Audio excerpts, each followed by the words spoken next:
बिस्मिल्लाहिर्रहमानिर्रहीम। अस्सलाम वालेकुम साथियों, here I am Mrs Anila Imran and you are watching UV educational centre. साथियों, बहुत ही टाइम शॉर्ट हो चुका है और क्योंकि मेरी भी अब जॉब स्टार्ट हो गई, टाइम बहुत कम मिलता है आपके साथ वीडियो बनाने का।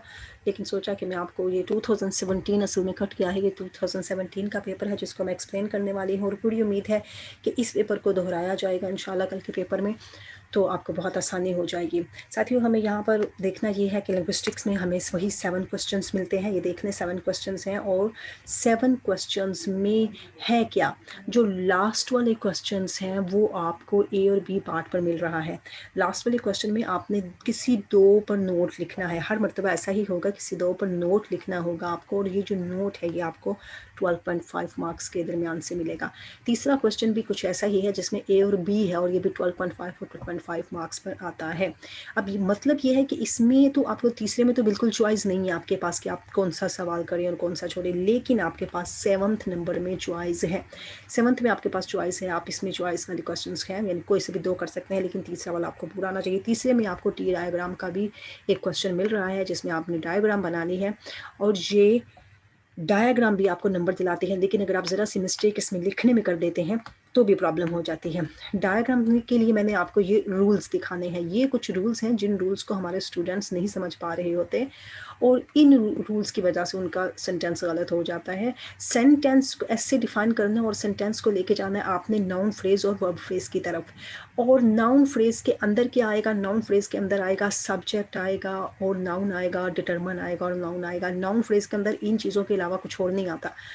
अब आगे से निकलते हैं, वर्ब फ्रेज की तरफ चले जाते हैं। तो वर्ब फ्रेज में आप बी फॉर्म बताएंगे। बी फॉर्म वही है, was, were, is, am, are, had, have, will, shall, ये सारी बी में आ जाती है। एडजेक्टिव में क्वालिटी आ जाती है और इसके सेकंड में जो दिया गया है एडवर्ब, इसमें एडवर्ब बताएंगे और वी आई वर्ब की फॉर्म बता देते हैं। डिटरमिन में हम दी हमारा डिटरमिन है और माई ये भी डिटरमिन में बन जाता है, माई भी हमारा डिटरमिन में शो होता है। नाउन यहाँ पर वास है। फिर ये जो वी आई बताए ना कि वर्ब की फॉर्म बता रहे हैं, वर्ब की फॉर्म आपने वी आई से शो करनी है और वर्ब की फॉर्म आपने वर्ब फ्रेज में जाकर शो करनी है। इसके बाद प्रपोजिशनल फ्रेज भी होता है जो पी पी कहलाता है। ये बी फॉर्म आपको नीचे दिखाई दे रही है कि जनाब ये इस तरह से आपने इसे डिफाइन करना है। अब हमने ये देखना है कि प्रपोजिशनल यहाँ पर यूज़ नहीं हुआ क्योंकि ये सेंटेंस जो था ना उसमें प्रपोजिशनल फॉर्म थी नहीं। ये जो सेंटेंस हमें यहाँ पर दिखाई दे रहा है, ये सेंटेंस जो यहाँ आया है, इस सेंटेंस को डिफाइन करने के लिए मैं आपको बताना चाहती हूँ कि आप देख लें। इसमें आपने ऊपर सेंटेंस लिखा, सेंटेंस के दो पार्ट किए, नाउन फ्रेज और वर्ब फ्रेज। नाउन फ्रेज के अंदर से फिर नाउन फ्रेज के निकल सकता है क्योंकि हमने डिटरमिन और नाउन निकालना है। इसके बाद हमने आगे जाके यहाँ से अपने सेंटेंस को सब्जेक्ट में ट्रांसफ़र करके नाउन निकाला और वर्ब फ्रेज निकाला है। इस वर्ब फ्रेज में सिर्फ हमें फॉर्म मिली है और उसके बाद एडवर्ब मिला है। एडवर्ब वो होता है जो वर्ब को डिफाइन करता है और एडजेक्टिव वो होता है जो ये नाउन को डिफाइन करता है। एडजेक्टिव हमेशा नाउन की क्वालिटी बताता है और एडवर्ब हमेशा वर्ब की क्वालिटीज़ बताता है। यहाँ पर प्रपोजिशन यूज़ नहीं हुई है इसीलिए इसमें प्रपोजिशन पीपी नहीं है, प्रपोजिशनल फ्रेज नहीं है। मैं जल्दी से चाहूँगी कि आपको एक क्वेश्चन पेपर डिफाइन कर दूँ और आपके लिए आसानी पैदा हो जाए कि कल क्वेश्चन में आपने दिल नहीं हारना है, मजबूत दिल रखना है और बहुत बड़े दिल के साथ अपने इस पेपर को करके आएंगे और इंशाल्लाह ताला 25 नंबर का क्वेश्चन उठाएंगे। तो मैक्सिमम आप इसके 3 से 4 मैक्सिमम 4 पेजेस ज़रूर भरें। 4 पेजेस इट्स मीन कि अगर आपको लिखना पड़ता है ना दो बोथ साइड से, तो 4 पेजेस होने चाहिए आपके। इतना आपके पास मटेरियल हो कि आपके पास 1000 से 800 तक वर्ड्स हों। ये वर्ड्स आपको 25 मार्क्स में से मार्क्स दिलवाएंगे। अगर आप 2-3 1.5 पेज लिख के आ जाते हो, कहते हैं भाई 25 नंबर का सवाल हल हो गया, तो आपके तो वहाँ पे 300 वर्ड्स भी नहीं हुए हैं। आपको मैक्सिमम 1000 के अंदर रह के वर्ड्स देने होते हैं। और इनके साथ सबसे बड़ी बात यह है कि आपने जब लिंग्विस्टिक्स का पेपर करना है तो आपने एग्जाम्पल्स ज़रूर देनी है। ये आपके पेज पे काम आते हैं। डायग्राम आपने देनी है, चार्ट आपने बनाने हैं, ग्राफ आपने बनाने हैं और इसके साथ साथ आपने कुछ पिक्चर्स भी डिफाइन करने के लिए बना देंगे। आपने कोई एग्जाम्पल देनी है तो उन एग्जाम्पल के लिए पिक्चर्स भी देना। IPA चार्ट अगर डिफाइन करना है तो उसकी पिक्चर दें। मैनर ऑफ आर्टिकुलेशन डिफाइन करनी है तो उसकी पिक्चर्स दें। मैं बहुत शॉर्ट वीडियो बनाना चाहती हूँ। सबसे पहला क्वेश्चन बहुत आसान और मोस्ट इंपॉर्टेंट क्वेश्चन है, हर मरतबा ये आता है, या लैंग्वेज और लिंग्विस्टिक दोनों में से एक आना ही है क्वेश्चन। तो आप समझ लें कि ये सवाल आपका पक्का तैयार होना चाहिए। इसमें क्या कहने जा रही है कि हमसे करेक्टरिस्टिक्स पूछना चाहते हैं, खसूसियात पूछना चाहते हैं। खसूसियात क्या है? लैंग्वेज एक एक वर्बल चीज़ है, लैंग्वेज एक वोकल कॉर्ड पे मबनी चीज़ होती है। लैंग्वेज की खसूसियात की तरफ चले जाते हैं तो देखेंगे कि लैंग्वेज जो है वो बात करने वाली है, लैंग्वेज ज़ुबान से भी होती है, लैंग्वेज रिटन फॉर्म में भी होती है, और लैंग्वेज सिस्टमैटिक वर्बल सिम्बोलिज्म भी है। लैंग्वेज मीन्स ऑफ कम्युनिकेशन है, लैंग्वेज के ज़रिए हम एक दूसरे से बात करते हैं, लैंग्वेज के ज़रिए हमारा माशरे के साथ तल्लुक़ होता है, पर्सन टू पर्सन हम एक दूसरे से तल्लुक़ रखते हैं। ये लैंग्वेज की खसूसियात है ना। लैंग्वेज जो है वो हमें इस काबिल बनाती है कि हम अपने प्रेजेंट, पास्ट और फ्यूचर को डिफाइन कर सकें, ये भी लैंग्वेज की खूबी है। लैंग्वेज के अगर सोशल फिनोमेना देख लेंगे तो लैंग्वेज ही है जो हमारा इंटरनल रिलेशन करती है एक दूसरे के साथ। माशरती हैवान है इंसान, और इंसान को लैंग्वेज की बहुत शदीद ज़रूरत है। अगर वो लैंग्वेज नहीं होगी उसके पास तो सोसाइटी डाइज आउट हो जाएगी, सोशल फिनोमेना है। आगे चलते हैं तो लैंग्वेज नॉन इंस्टिंक्टिव है, गैर फितरी है लैंग्वेज, और कन्वेंशनल है, मजलिसी है लैंग्वेज। लैंग्वेज में लाजमी आपने जिसे कहना है ना कि एक बंदा दीवारों से बातें नहीं कर सकता, उसे चाहिए अपने माशरे के दूसरे अफराद जिनसे वो अपनी गुफ्तो तशनीद कर सके। लैंग्वेज जो है वो एक गिफ्ट है, ये बताएं आप जाके अपने एग्जामिनर को बताएं कि जनाब nobody gets a language in heritage, कोई भी जो है हेरिटेज से लैंग्वेज नहीं ले सकता है। वो इस चाहता है कि इसको एक्वायर करे, ऑटोमेटिकली हासिल करे। हम अपने हेरिटेज से जो लैंग्वेज लेते हैं वो हमारी एक मदर टंग कहलाती है, लेकिन जो लैंग्वेज हम आकर सीखते हैं, उसके लिए लर्न करते हैं, वो लैंग्वेज हमारी बेसिक लैंग्वेज बन जाती है, क्योंकि वो हमें इस काबिल बना देती है कि हम माशरे में दूसरे पढ़े लिखे लोगों के साथ बात कर सकें। अदरवाइज़ अगर हम अपनी आम लैंग्वेज की तरफ जाते हैं तो उसमें तो हम अपनी विदाउट एनी एफर्ट एक्वायर कर लेते हैं, लेकिन लर्निंग करने के लिए हमें ओवर एफर्ट करना पड़ती है। लैंग्वेज को आर्बिट्रेरी कहेंगे कि लैंग्वेज बड़ी बाख्तियार किस्म की चीज़ है। लैंग्वेज में किसी का कोई इख्तियार नहीं, लैंग्वेज आज़ाद है, जहाँ जाती है वहीं के सांचे में ढल जाती है। लैंग्वेज जो है हमारी सिम्बॉलिक भी होती है, इसमें हमें बहुत सी अलामतें भी मिलती हैं, और इन अलामतों के ज़रिए भी हम लैंग्वेज को डिफ़ाइन कर सकते हैं। लैंग्वेज की खूबियों में इसका सिस्टमेटिक होना भी बहुत ज़रूरी है, और लैंग्वेज यूनिक, क्रिएटिव, कॉन्सेप्चुअल और मॉडिफाइएबल, इस तरह से आपने बताना है। लैंग्वेज का क्वेश्चन डिफाइन करेंगे, बहुत आसान सवाल है। सोशल लिंग्विस्टिक की तरफ चले जाते हो, इसका रिलेशन लैंग्वेज का और सोसाइटी का। हमें साफ अल्फाज में उन्होंने पूछा कि आप हमें सिर्फ सोसाइटी और लैंग्वेज का रिलेशन बताना है। आपने इसमें डायलेक्ट की बात करनी है, जियोग्राफिकल एरिया की बात करनी है, ऑथेंटिक ग्रुप्स की बात करनी है, स्कोप ऑफ सोशो लैंग्वेज की बात करनी है। आगे चलते हैं तो discuss and articulation, articulators and the concept of voicing. Articulators की बात आ गई ना, तो यहाँ आपने बताना है कि जनाब कौन कौन से मुंह के हिस्से जो है बाइलेबियल, नेजल, लैबोडेंटल, कौन से हिस्से हमारे जो हैं वो वॉइसिंग कॉन्सेप्ट में हमारी मदद देते हैं। यहाँ आप ड्रॉ करेंगे, आप एक लफ्ज़ बताएंगे कि बा और पा, ये दो लफ्ज़ है जनाब, ये बाइलेबियल है, दो होंठ बनाए, बताएं भाई ये दो होंठ है, दो होंठों से ये लफ्ज़ निकलते हैं, और एक होंठ से जो निकल रहा है लफ्ज़ ब ब ब, वो किस तरह से हमारा वॉइसिंग है, और पा हमारा वॉइसलेस है। वॉइसलेस और वॉइसिंग ये आपने बताने, जो वॉइसिंग है वो आपसे वो पूछ रहा है, वो आपसे वॉइसलेस नहीं पूछ रहा, ये भी आप बताएंगे। और बेशक दूसरा साथ हम एग्जाम्पल के तौर पर रख दे, क्योंकि आपने अगर एक रटा हुआ है ना वो चार्ट बड़ा ज़बरदस्त है, मैंने उसने मैनर ऑफ आर्टिकुलेशन की वीडियो में बताया हुआ है, वो चार्ट की तस्वीर खींच ले, उसी चार्ट को फॉलो करें, बहुत आसान चार्ट है। आगे वो आपसे पूछना चाहता है कि फ्रेज, स्ट्रक्चर, ग्रामर के बारे में बात करें जनाब। अब आपने यहाँ पर ये बताना है कि टाइप ऑफ ग्रामर्स क्या है, रूल ऑफ ग्रामर्स क्या है, ग्रामर क्यों ज़रूरी है, ग्रामर क्यों जनरेट होती है, ग्रामर के बगैर क्या लैंग्वेज आसान है, क्या ग्रामर के बगैर हम लैंग्वेज सीख सकते हैं, नहीं सीख सकते, बताएं, डिस्कस करें। टी डायग्राम की तरफ चले जाते हैं तो the teacher reprimanded him for his rudeness ये उसकी बदतमीजी है, लेकिन यहाँ पर ये नॉन फ्रेज के बाद आ रही है, उसके जुमरे में आ रही है, और रेप्रीमेंडेड जो है वो वर्ब आ गया है, तो आपने द टीचर को एक तरफ रख देना है, इसको आपने नाउन फ्रेज से निकाल देना है। द हमारा डी है और टीचर हमारा नाउन है, और अगली वाली सारी डायग्राम आपने ले जानी है वर्ब फ्रेज के अंदर। वर्ब फ्रेज के अंदर आप डिफाइन करेंगे जनाब हमारा रेप्रीमेंडेड एक वर्ब है, हिम जो है ये हमारा डिटरमिन है, फॉर जो है वो हमारा प्रपोजिशन है, हिज जो है वो भी आप डिफाइन करेंगे कि हमारा डिटरमिन को शो कर रहा है, और रूडनेस हमारे नाउन को शो कर रहा है। आगे चलेंगे तो सेमेंटिक थ्योरीज़ के बारे में बात करेंगे। साथियों सेमेंटिक थ्योरीज़ कोई इतनी डिफ़िकल्ट नहीं है, लेकिन आप अपना दिल हार बैठते हैं कि भई सेमेंटिक थ्योरीज़ जो है बड़ी डिफ़िकल्ट है, बड़ी मुश्किल है।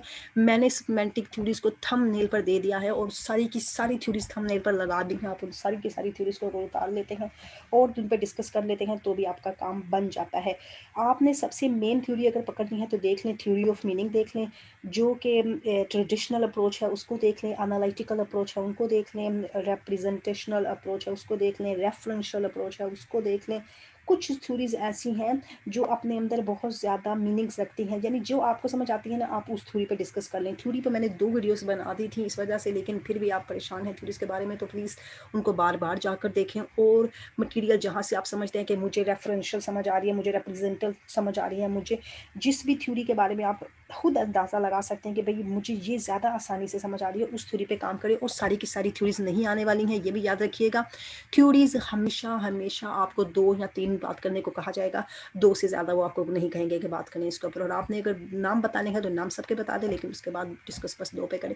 मॉर्फोलॉजी पर अभी हमने पिछले ही दिनों दी है, ये मॉर्फोलॉजी के बारे में स्टडी बताई है, एक वीडियो बनाई है और इसमें इंटरनल स्ट्रक्चर भी बताया है। मॉर्फोलॉजी जो है वो हमें साख्त और शक्ल के बारे में मुताला देती है कि लफ्ज़ की साख्त और शक्ल कैसी है। इंटरनल स्ट्रक्चर हम देखते हैं, जैसे एक लफ्ज़ हो गया ना कम, कम उसके लास्ट में जो अफेक्सेस लगेंगे उनको आपने यूज़ करना है। कम मिंग, कम म मिंग आईएनजी के साथ लग गया जनाब, ये हमारी एक एग्जांपल हो गई। मर, खमर, न्यू खमर, खमर के साथ ईआर लग गया जो हमारी एक एग्जांपल हो गई। लास्ट में जाके इनके वो जो साबिक लाख के आपने अक्सर किए होंगे तो लाख का ही इसके एंड में लगना है, साबिका नहीं लगना, ये भी आपने याद रखना है।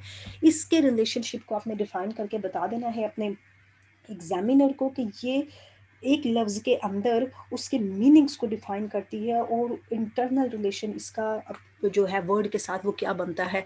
2-4 एग्जांपल्स रखें एक लफ्ज़ ये अभी मेरे जहन में आ रहा था कि इंटरेस्टिंग, लिखे जी इंटरेस्टिंग। अब ये तीनों लफ्ज़ मिलेंगे तो एक लफ्ज़ बन रहा है, तीनों में से तीनों के तीनों लफ्ज़ को तोड़ देंगे तो कोई मीनिंग से नहीं इसका निकलता है। इंटरनेशनल, नेशनल एक लफ्ज़ बनता है, उसके पहले इंटर लगा देंगे तो ठीक है जनाब वो इसके साथ जुड़ गया। और अगर श नल एल एल ए एल लगा देंगे तो भी पता लग जाएगा मुझे एक वर्ड बन गया है। लेकिन एक कोर वर्ड, एक बेसिक वर्ड, एक रूट वर्ड मोस्ट इंपॉर्टेंट है मॉर्फोलॉजी को बयान करने के लिए। छोटी छोटी एग्जांपल लिखिए तो आपने डिस्कस करना है, बस अपने अल्फाज में लिखना, और तो इसमें कुछ भी नहीं है। आगे चलते हैं तो आपसे वो 2 पे नोट पूछ रहा है, वो कहता है कि किसी 2 पे नोट बताएं ना ज़रा मुझे ग्रामर क्यों ज़रूरी होती है, ग्रामर की स्टडी क्यों इतनी ज़रूरी है। तो आपने बताना जनाब ग्रामर बड़ी इफ़ेक्टिव करती है लैंग्वेज के ऊपर। जो ग्रामर को जानते हैं वो ही ग्रामर के बारे में रूट्स पे जिसमें रूल्स पे बात करेंगे, इसके बारे में सेंटेंस बनाएंगे, और ये बहुत ज़रूरी है। अगर ग्रामर ना हो तो हम जुमले समझ नहीं पाते, हमें नहीं पता सब्जेक्ट वर्ब ऑब्जेक्ट कहाँ जा रहा है। ग्रामेटिकल कि जो है रूल्स के बगैर कोई लैंग्वेज फॉलो नहीं करता और कोई लैंग्वेज ना ही बन सकती है। ये इस तरह की इसमें बातें करके हैं और इसमें कुछ भी नहीं है। लेक्सोग्राफी एंड डिक्शनरी क्या होती है? लेक्सोग्राफी बड़ी ही आसान चीज़ है। ये है जो डिक्शनरी को एडिट किया जाता है, उसको कंपाइल किया जाता है, राइटिंग की जाती है और इसके बाद इसको डिक्शनरी की शक्ल दे दी जाती है। इसमें छोटे छोटे लफ्ज़ होते हैं जिनको तय किया जाता है। याद है आपको, हम डिक्शनरी खोलते हैं तो डिक्शनरी में हम क्या देखते हैं कि डिक्शनरी में सारे के सारे ए के साथ वर्ड आ रहे हैं, फिर सारे के सारे बी के साथ नहीं, लेकिन उस ए के साथ पहले ए आता है, फिर ए बी आता है, फिर ए सी, फिर ए डी, फिर ए ई, ऐसे वर्ड्स आते हैं। ये लेक्सोग्राफी में काम जाता है। लेक्सोग्राफिक जो होते हैं ना, जो लेक्सोग्राफी ग्राफर होते हैं, जो डिक्शनरी बनाने वाले होते हैं, वो इन सब चीज़ों पे पहले डिस्कस करते हैं कि हमने डिक्शनरी को सेट कैसे करना है। हमारे सामने जो डिक्शनरी आ गई है, डिक्शनरी तो रेडीमेड आ गई है। एक लेक्सोग्राफी है कि डिक्शनरी कैसे एडिट होती है, कैसे कंपाइल होती है, कैसे राइट होती है, और फिर वो एक शक्ल बनाती है। जैसे मैंने आपको भी बताया कि ए से जी तक वर्ड होते हैं, लेकिन हर ए के साथ भी ए से जी तक वर्ड आते हैं। फिर उसके तीसरे हिस्से में ए से सी तक वर्ड आते हैं, फिर उसके चौथे हिस्से में ए से सी तक वर्ड आते हैं। तकरीबन 3 तक तो मैंने भी डिक्शनरी देखी। अब तो डिक्शनरी इसका रिवाज ही नहीं रहा, अब तो आपको गूगल ट्रांसलेशन दे ही देता है। अब ये भी बता दें उससे जाके कि भाई आजकल डिक्शनरीज पे कोई नहीं इतना हो रहा है, लेकिन गूगल के ट्रांसलेशन में आपको जो वर्ड आपने दिया वही आपको दे रहा है। गूगल आपको टोटल वर्ड्स शो नहीं करता, लेकिन लेक्सोग्राफी वाले पूरी मेहनत करते हैं, डिक्शनरी आपको पूरे का पूरा वर्ड दिखाती है। आगे आप बताएँगे कि जनाब डिक्शनरी है हमारे काम को आसान बना देती है। डिक्शनरी, ये अब मैंने डिक्शनरी पे बात शुरू कर दी। डिक्शनरी जो है वो हमें मीनिंग्स बताती है, डेफिनेशन बताती है, प्रोनाउंसिएशंस बताती है, एग्ज़ाम्पल्स भी बताती है सेंटेंसेस के साथ, और डिक्शनरी हमारी रीडिंग को ईज़ी बना देती है। कोड स्विचिंग क्या होती है? कोड साथियों ज़ाब्ता होता है और स्विच होता है इधर से उधर चले जाना। हम अपने ज़ाब्ते में इधर से उधर कैसे चले जाते हैं? कोड स्विचिंग को डिस्कस करेंगे। कोड स्विचिंग में आपने उसे ये बताना है ना, एक जगह से दूसरी जगह चले जाता है। एक ऐसा शख्स है जो बात कर रहा है और बात उसे 2 ज़बानों में आती है, यानी वो हम अगर कोड स्विचिंग करते हैं, उर्दू ज़बान में हम कोड स्विचिंग कर रहे होते हैं, किसी लफ्ज़ का हमें उर्दू में मतलब नहीं आता, हम फ़ौरन से वहाँ इंग्लिश का वर्ड डाल देते हैं, तो ये हमारी कोड स्विचिंग हो जाती है। हम अपने ज़ाब्ते से दूसरी ज़बान में चले जाते हैं। इसमें आप बताएँगे कि लैंग्वेज की वैराइटीज़ क्या है, एलिमेंट्स ऑफ मल्टीपल लैंग्वेज क्या है, और कन्वर्सिंग विद ईच अदर किस तरह से हम रूल फॉलो करते हैं। बहुत ही आसान पेपर है, स्ट्रेस नहीं लेना है, इंशाल्लाह ताला का पेपर बहुत ईजी हो जाएगा। बस ये पास पेपर्स को डिस्कस करें, इनकी वीडियोस देखें और इन पर आप आगे जाके काम करें। ये साढ़े 12 नंबर के सवाल हैं, और साढ़े 12 वाले नंबर के सवाल को आपने 3 पेज से ज़्यादा नहीं लिखना है। 3 पेज यानी 1.5 पेज, वो टोटल पेज होता है ना दोनों साइड से, 1 2 3 इस तरह से लिखना है। और जो आपने 25 नंबर वाला सवाल करना है वो मैक्सिमम 4 पेजेस पे लिखना है, जो ताकि हो जाए ना 1 2 3 4 5 6 7 8 ऐसे करके आना है। और बच्चों वाले सवाल नहीं लिखने, 1000 लफ्ज़ होने चाहिए आपके। हिस्टोरिकल लिंग्विस्टिक की तरफ बात करते हैं। हिस्टोरिकल लिंग्विस्टिक की वीडियो है हमारी, डायक्रोनिक लिंग्विस्टिक पे वीडियो मैंने बनाई हुई है, वो भी आपको मदद दे सकते हैं, परेशान नहीं हो। जो आपके वर्ड्स हैं उनको निकालें, उनको लिखें, हिम्मत करें और कंसर्न करना है ये आपने स्टडी के साथ। और ये जो हिस्टोरिकल है वो फोनोलॉजिकल वर्ड्स, यानी ये जो हम प्रोनाउंसिएशन कर रहे हैं, आवाज़ कैसी थी, ग्रामर कैसी थी, पुरानी नई ग्रामर कैसे आ गई, सेमेंटिक चेंजिंग कैसे आए, लफ्ज़ के अंदर जुमले के अंदर कौन कौन सी तब्दीलियाँ आई हैं, अर्लियर स्टेजेस ऑफ लैंग्वेज क्या थे, बाद में लैंग्वेज ने क्या क्या डिस्कवरी स्कीम, इसने कौन से मेथड्स डाले, कौन सी रूट्स और मिडीवल से लेकर ग्रीक, लेटिन और डेवलपमेंट तक सारी बातें उसे कर कर आ जाएँ इंशाल्लाह ताला। तो आपके नंबर्स ग्रेट आने वाले हैं। सिर्फ एक पेपर डिस्कस कर रही हूँ क्योंकि टाइम बहुत शॉर्ट हो गया है और ज़्यादा टाइम आपका भी नहीं लेना चाहती, वीडियो लेंथी हो जाती है, क्या करूँ इसमें लगी जाती हैं कुछ टाइम्स, क्योंकि आपसे बातें करना होती है और मैं नहीं चाहती कि 5 मिनट में गोल मोल सी बात कर दूँ और फिर आपको बात क्लियर ना हो। इंशाल्लाह हम लिंग्विस्टिक्स के लेक्चर्स लेकर आएंगे और हम एक बुक डिसाइड कर रहे हैं जिस बुक को फॉलो करेंगे इंशाल्लाह। Thanks a lot for watching. Like, subscribe and share our channel, and share also our channel. Allah Hafiz. Best of luck for your exams.